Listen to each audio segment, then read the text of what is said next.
Hola, ¿qué tal? Bienvenidos a nuestro podcast Punto Guía. Y el día de hoy nos acompaña la doctora Ana Gabriela Hernández, especialista en otorrinolaringología.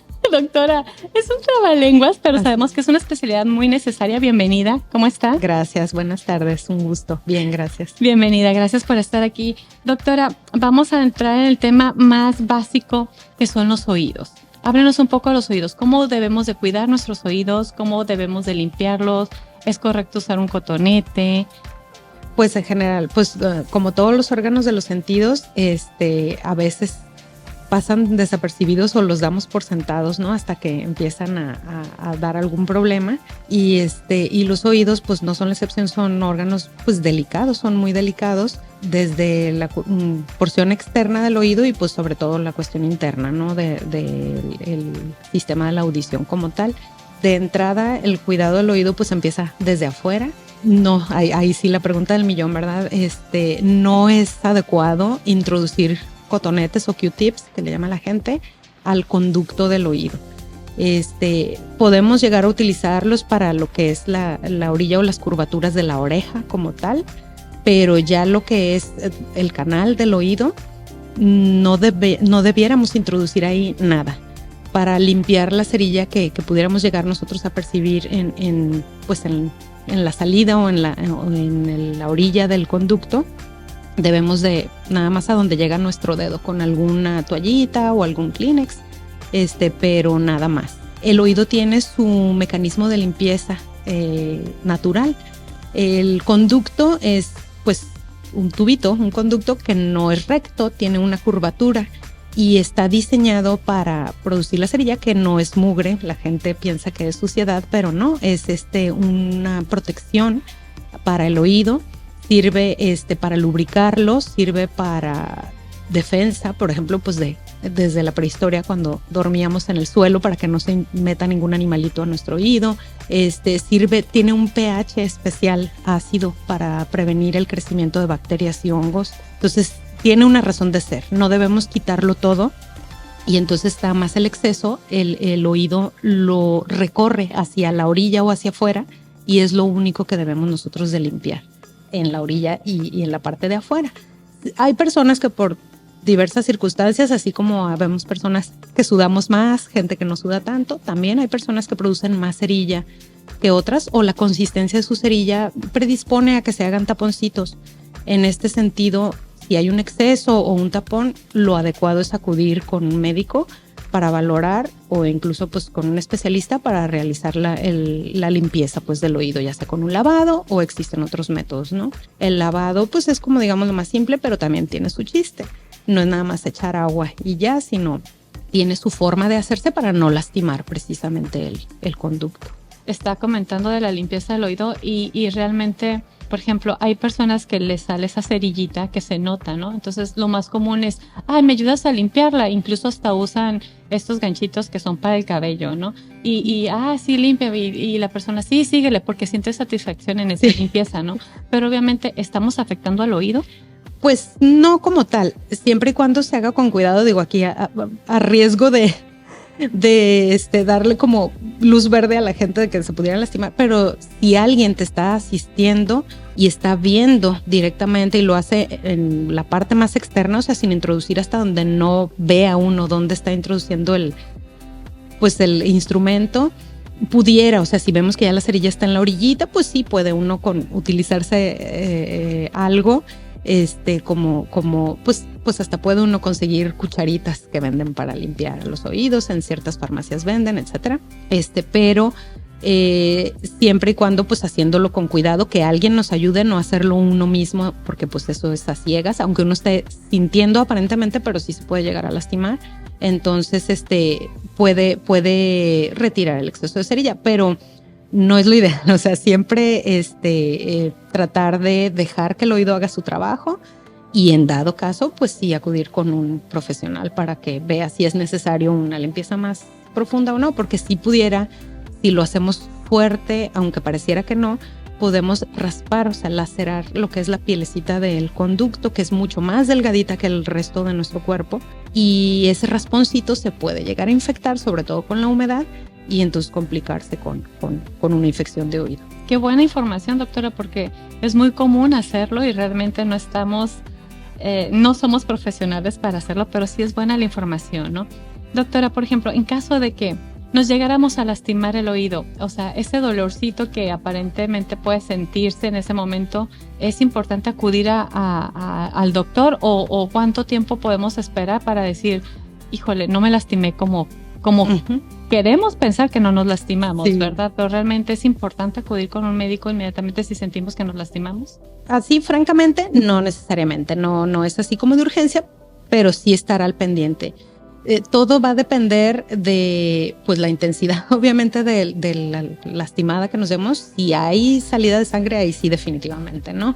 Porque eso significa que pues ya raspamos la piel o lastimamos una parte del oído. Ahí sí hay que revisar y ver. A veces sí, simplemente con el cotonete, con el Q-tip o con alguno de los pasadores del cabello o algo, o me ha tocado gente con la patita de los lentes se limpia, pues como son objetos duros, sí puede pues tallarle uno con más, válgame la expresión, con más fuerza y lastimar la piel, la superficie de la piel, a la sensación nada más, ¿no? Como cuando uno se rasca muy fuerte. Entonces ahí es cuestión nada más de ver y dejar pasar el tiempo. Si el dolor se va quitando en el lapso de horas, que no sintamos una inflamación como que se nos está apretando el oído, o como comentaba, salida de sangre o algo así, pues tomamos un analgésico y podemos dejarnos de manipular, ya no se tiempe en el oído para dejarlo descansar y que desinflame, ¿no? A veces simplemente con eso. Pero pues todo esto lo podemos prevenir pues no manipulándonos el oído para limpieza. Claro, yo creo que esta información nos va a ayudar a todos a prevenir y a lastimarnos nuestros oídos, que son tan valiosos, ¿verdad? Doctora, ¿qué personas tenemos que ser los pacientes de una especialidad como la de oídos, nariz y garganta? O sea, ¿quiénes son los pacientes que tienen que ir al especialista otorrinolaringología? Sí, pues tal cual, nosotros vemos toda el área que se refiere, como dice su nombre, nada más que en el nombre técnico, pues los problemas de oídos, nosotros de entrada podemos valorar cuando hay, pues ya sea infecciones, pérdida de audición, obviamente de la mano con otros especialistas como son los audiólogos, eso sí, pues definitivamente de entrada para la pérdida de audición, pero nosotros hacemos la valoración para ver si hay alguna situación anatómica ahí o la causa, ¿no? Problemas de alergias, problemas de dificultad para respirar por la nariz, porque pues sí es diferente cuando uno lo siente acá en el pecho o en este caso por la nariz. Infecciones de repetición de vías respiratorias altas, o sea, como vienen siendo infecciones de la garganta, de las amígdalas, anginas que le llaman coloquialmente, infecciones repetidas, incluso gripas, pues no es normal tener gripe a cada rato. Entonces todo eso nos habla de que hay algo que está predisponiendo a que haya esas infecciones de repetición.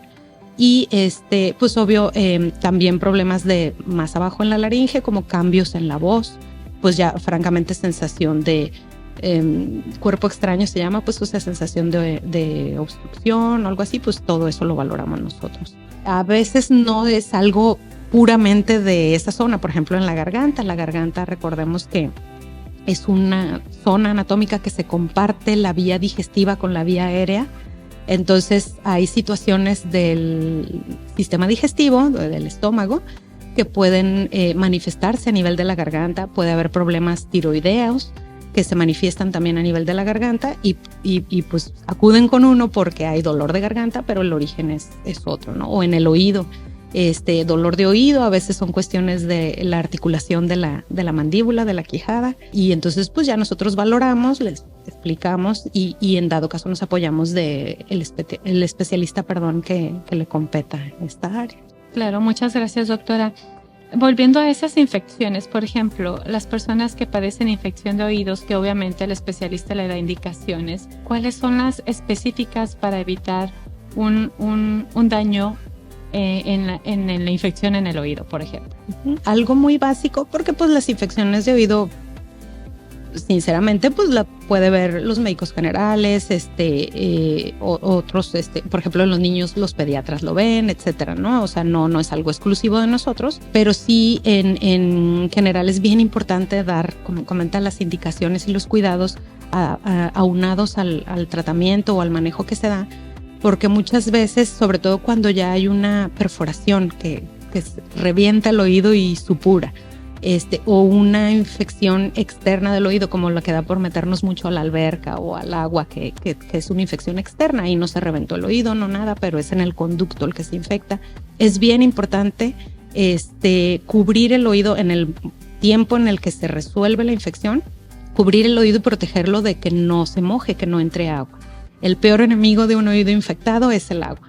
Entonces es bien importante, pues obvio, adiós clases de natación, adiós alberca mientras se resuelve el cuadro, pero para bañarnos hay que cubrir el oído se puede hacer de manera casera, con un algodón grandecito que nos cubra toda la conchita del oído, bien apretadito, y encima del algodón seco vamos a embarrar un poquito de vaselina o alguna pomada de ese tipo, para que nos impermeabilice el algodón, y entonces simplemente con eso ya protegemos que no entre el agua. Vende tapocitos de silicón comerciales, pero algo barato y desechable es el algodón con vaselina, y simplemente eso puede marcar la diferencia en que el paciente se alivie más rápido y no esté recurriendo con las infecciones. En cuanto a la garganta, ahorita pues después del COVID ya estamos como muy escamados, ¿no? Entonces, ya ahorita cualquier cosita creemos que es una infección. Las indicaciones adecuadas para atendernos la garganta, sin duda, es ir con el especialista, pero comúnmente creemos que es una infección. Pues tiene pues el conocimiento general de cualquier dolor de garganta es me voy a enfermar, o pisé el suelo frío y me voy a enfermar, que bueno, ese es otro tema. Que pues sí, son ideas. Es más que nada pues ya cultura popular, en realidad no hay una relación de causa, pero sí puede haber una sensibilidad pues a los cambios bruscos de temperatura, definitivamente, ¿no? Pero no toda el dolor de garganta es infección. La garganta puede doler por estar inflamada, o sea, inflamación no es lo mismo que infección. Y la inflamación o irritación puede ser pues desde hasta porque cantamos mucho, gritamos o bebimos líquidos irritantes y con eso nos queda inflamadita la garganta, y pues eso definitivamente no es necesario ni dar antibióticos ni otro tipo de tratamientos que se dan en las infecciones. Y aparte, aunque fuera, la mayoría de las infecciones de vías respiratorias altas, la verdad, son virales. O sea, y los virus no necesitan antibióticos para curarse. Al contrario, o sea, el antibiótico nos elimina nuestros bichitos buenos que tenemos, que se llama flora normal. La flora que tenemos, las bacterias buenas que tenemos en todas las partes de nuestro cuerpo, pues con el antibiótico las estamos eliminando y estamos abriendo el campo para que lleguen bichos dañinos a afectar. O sea, a la larga sí puede hacer problema. Pueden decir, es que yo tomé 2-3 pastillas, que eso también es otro problema, porque precisamente empiezan a tomar el antibiótico y ya se me quitó y pues ya me lo dejé de tomar. Entonces, pues no era, porque con 2-3 pastillas no se va a resolver una infección bacteriana. Entonces no era una infección de este tipo. Tenemos que, o sea, pues ahí lo ideal es valorarlo en consulta para ver todo el otro contexto, los otros síntomas que tiene el paciente, que eso es lo que nos orienta a pensar en que sí sea una infección que requiera antibiótico o sea una situación, retomando, por ejemplo, de inflamación, una irritación por reflujo gástrico, por el consumo de irritantes, o simplemente en el ambiente. O sea, ahorita, por ejemplo, en el calor o cuando hay los cambios de clima en esta zona en la que vivimos, que es muy seco, que hay mucha tierra. Todo eso, aunque la persona no se conozca alérgica, puede provocar una irritación, una resequedad, y eso dar el dolor y pues no es infección. Lo que está comentando ahorita por cuestión de clima, comúnmente cuando hace mucho calor y está seco, acudimos a tomar mucho helado, o sea, todo lo que es el hielo. ¿No afecta realmente a la garganta el estar consumiendo hielo constantemente? En términos generales, no. También contrario a la creencia popular. Hay personas sí muy específicas que tienen esa sensibilidad al frío, o sea, se puede decir como una alergia al frío, y sí les afectan los cambios bruscos de temperatura, el recibir o ingerir el líquido frío o estar de frente a la refrigeración, etc. Pero en el grueso de la población, en realidad el frío no es lo que enferma. Lo que predispone es ese cambio brusco de temperatura, o sea, de muy caliente a muy frío, sí hace una inflamación. Yo se los comparo como se ve en las películas de antes, ¿no? Que estaban haciendo las cerraduras con el fierro caliente y todo, y luego lo meten al agua y saca todo el vapor. Ese cambio brusco de temperatura pues provoca una reacción, y esa inflamación baja las defensas, por así decir, y puede hacernos susceptibles a que si hay alguien enfermo alrededor o hay un bichillo por ahí, pues lo pesquemos. Pero en sí el frío como tal no nos enferma. Qué interesante, porque todo lo asumimos como bien dice, a creencias, ¿no? De que, porque andabas descalzo, porque tomaste mucho hielo o porque tomaste mucho caliente, cosas así, ¿no? Doctora, antes de despedirnos, ¿qué tips nos puede dar para cuidar nuestros oídos, nuestra nariz y nuestra garganta? Pues los oídos, pues lo que hablábamos ya ahondando, tratan de evitar el limpiarse los oídos por dentro del conducto, nada más por fuera, no introducir nada a los oídos, sobre todo dejar lejos del alcance de los niños este tipo de artefactos, porque pues los niños aprenden de ver a los adultos, ¿no? Entonces sí me ha tocado ver muchos pacientitos que se lastiman por estar utilizando los niños, por haber utilizado el Q-tip, o sea, les queda el pedacito de algodón ahí adentro y etcétera. Y para la audición, bien importante, cuidar el volumen de todo lo que escuchamos. O sea, los audífonos, que ahorita pues todo el mundo usa audífonos, tienen un rango seguro, porque hasta se pone en rojo cuando le subimos el volumen en la aplicación.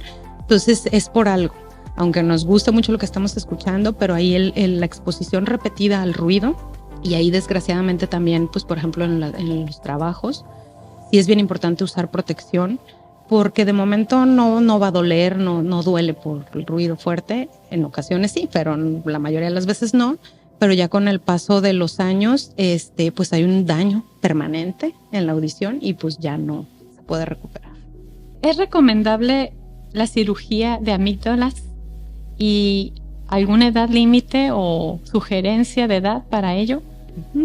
La cirugía de amígdalas o anginas, que se dice comúnmente, pues tal cual está supeditada a que cumpla con los criterios, o sea, si es candidato para operación. No cualquier pacientito que se enferma de las anginas o amígdalas se tiene que operar. Sí hay, y ni tampoco esa consideración del médico. Hay criterios que califican, por así decir, el número de infecciones que se presentan al año, con fiebre y bacterianas, ¿no? O sea, que salen puntos de pus en las anginas y todo. Volvemos a lo anterior, las infecciones virales no necesariamente cuentan, pues, o sea, esas otro apartado. Entonces, si están causando otro problema, por ejemplo, que su tamaño sea tan importante, que esté obstruyendo para comer o para respirar, por ejemplo, pacientes, ya sea desde niños o adultos, que se presente dificultad para dormir porque no respiran bien al estar durmiendo, ronquido, que también eso es aparte, no todos los ronquidos es por las anginas en los adultos, ¿no? Entonces, pero muchas veces sí puede ser. En los niños, sobre todo, es lo más común, que sí hay una inflamación del tejido de las amígdalas y les obstruye pues para respirar. Eso de momento pues no pudiera no tener mayor consecuencia, pero sí a la larga puede causar problemas el no estar respirando bien y provocar otro tipo de complicaciones. Por eso califica para la cirugía. Entonces, en resumen, la cirugía es recomendable cuando se necesita, o sea, cuando sí hay una indicación porque reúne las características o los síntomas que la indiquen. Muchas veces sí se puede enfermar, pero por ejemplo, si las infecciones repetidas son por alergia, al controlar la alergia, podemos hacer que ya no haya tantas infecciones y se puede evitar la cirugía. Y la edad, pues depende tal cual o sea, se operan las anginas cuando se necesita. Puede ser desde muy chiquito o ya en adulto. lo ideal, pues mientras, y sí se necesita desde la infancia, pues es lo ideal hacerlo, no ir arrastrando con infecciones repetidas porque pueden tener complicaciones hasta la edad adulta, y pues siempre es más molesta la cirugía en los adultos. Entonces, es mejor, yo sé, yo también soy mamá, pues no es, a nadie nos encanta que nos digan que nuestro niño necesita operación, pero cuando están causando más problema que beneficio, porque sí tienen su razón de ser en el organismo, pero si están causando más mal que bien, es cuando se necesita hacer la cirugía. Excelente información, doctora, muchas gracias. Doctora, antes de despedirnos, una última cosa hay unos sprays que son para ayudarnos a respirar. Ajá. ¿Es bueno estar usándolos sin receta médica? Sí, de los cuidados de la nariz, pues también evitar picarse la nariz, tratar de humectarla. Podemos utilizar los sprays que son como de agua salina, etcétera. Esos se pueden utilizar a libre demanda porque es como un lavado, es como bañarnos, es un aseo, entonces cada que se necesite. Hay de diferentes tipos. Hay otros sprays que son con medicamento, que los indica uno para pacientes con alergias, que se deben de usar por periodos prolongados, están diseñados así. Y hay otros sprays que son descongestivos nasales, que esos son mágicos. Se los pone uno y luego destapa la nariz y puede uno respirar. Son muy buenos para casos así de urgencias, de que uno no puede dormir porque está enfermo de gripa, unos días usarlo, no hay problema. Pero lo malo que tiene este tipo de sprays es que son muy fuertes, provocan una descongestión pues muy efectiva, pero estas sustancias son irritantes a la nariz y como nos están descongestionando pues de manera brusca, alteran como la función natural de la nariz, y si los usamos por tiempo prolongado crean una dependencia. La nariz se hace dependiente a este tipo de sprays, pierde su ciclo natural de congestión-descongestión. Así rapidito, nosotros a veces podemos sentir que se nos tapa un lado y luego se nos tapa el otro. Eso es normal, se llama ciclo nasal. Con este tipo de medicamentos se rompe ese ciclo y entonces la nariz se hace dependiente del medicamento y cada vez necesitamos ponernos más para que haga efecto, y se produce una rinitis medicamentosa, o sea, una enfermedad por el medicamento, por intoxicación, y hay que dar un tratamiento pues pesado para el paciente porque pues tiene que como dejar de fumar, para poder quitar este tipo de sprays y revertir el daño. Entonces, para evitar eso es usarlo solo por pocos días, y pocos días me refiero a 5 máximo, no tener uno en cada casa, en cada cajón, porque sí pueden causarnos mayor problema. Sin duda, muchas gracias, doctora, por estar aquí, gracias por su información tan relevante, gracias por estar en este podcast y esperamos verla de nuevo. Muchísimas gracias por la invitación, mucho gusto y pues gracias. Gracias por estar de nuevo en nuestro podcast Punto Guía.